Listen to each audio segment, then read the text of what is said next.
आज हम बात करने जा रहे हैं उस विवाह की जिसने सोशल मीडिया से लेकर आध्यात्मिक जगत तक हर जगह एक नई चर्चा छेड़ दी है। कथावाचक इंद्रेश उपाध्याय और शिप्रा का विवाह, एक ऐसा विवाह जिसने परंपरा, आस्था और आध्यात्म को एक ही सूत्र में पिरो दिया। आज हम इस विवाह को सिर्फ एक सामाजिक घटना की तरह नहीं, बल्कि एक आध्यात्मिक संगम, एक जीवन यात्रा का नया अध्याय और एक धार्मिक संदेश के रूप में समझेंगे। सबसे पहले बात करते हैं इंद्रेश उपाध्याय की। इंद्रेश श्री कृष्णचंद्र शास्त्री ठाकुर जी के पुत्र और भक्ति पथ के संस्थापक हैं।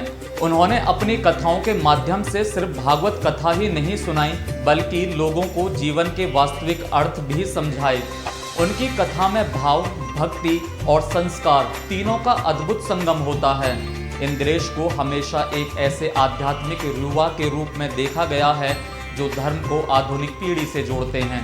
अब बात करते हैं शिप्रा की, जो एक संस्कारी परिवार से आती हैं, शांत स्वभाव की हैं और जीवन में धार्मिकता और संकल्प का सुंदर संतुलन रखती हैं। शिप्रा का प्रवेश इंद्रेश के जीवन में सिर्फ एक जीवन साथी के रूप में नहीं देखा जा रहा, बल्कि एक आध्यात्मिक सहयोगी के रूप में भी देखा जा रहा है।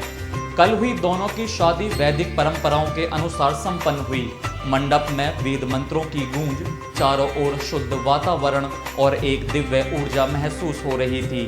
वैदिक विवाह कोई सामान्य रस्म नहीं होती, यह दो आत्माओं का मिलन है, दो यात्राओं का संगम है और दो परिवारों का संकल्प है।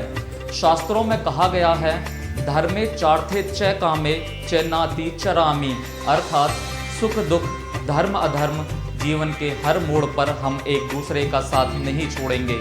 इंद्रेश और शिप्रा की शादी में यही शास्त्रीय भाव साफ दिखाई दिया। अब बात करते हैं इस शादी के आध्यात्मिक पहलू की। कथावाचक होना केवल एक पेशा नहीं, यह एक तपस्या है और तपस्या में भी गृहस्थ आश्रम का सबसे बड़ा महत्व होता है। हमारे शास्त्रों में कहा गया है, गृहस्थ आश्रम ही समाज का आधार है। भगवान राम, कृष्ण, भगवान शिव सभी ने गृहस्थ जीवन अपनाया और दुनिया को बताया कि आध्यात्मिकता संसार से भागने में नहीं, संसार को संतुलित रूप से जीने में है। इंद्रेश का विवाह इसी आध्यात्मिक परंपरा का विस्तार है। अब वह अकेले नहीं, बल्कि शिप्रा के साथ एक बड़ी धार्मिक यात्रा और सामाजिक जिम्मेदारी निभाएंगे। शादी के बाद सोशल मीडिया पर बधाइयों की बाढ़ आ गई। लोग कह रहे हैं कि ये विवाह आज के युवाओं को यह संदेश देता है कि परंपरा पुरानी नहीं होती, उसका पालन करना आधुनिकता के खिलाफ नहीं होता। कई लोग इस शादी को सहधर्मचारिणी विवाह कह रहे हैं, क्योंकि दोनों ही धर्म मार्ग पर चलने वाले हैं। आज के समय में जब रिश्ते अक्सर दिखावे में बदल रहे हैं, इस तरह का वैदिक, शांत और आध्यात्मिक विवाह समाज को एक बड़ा संदेश देता है।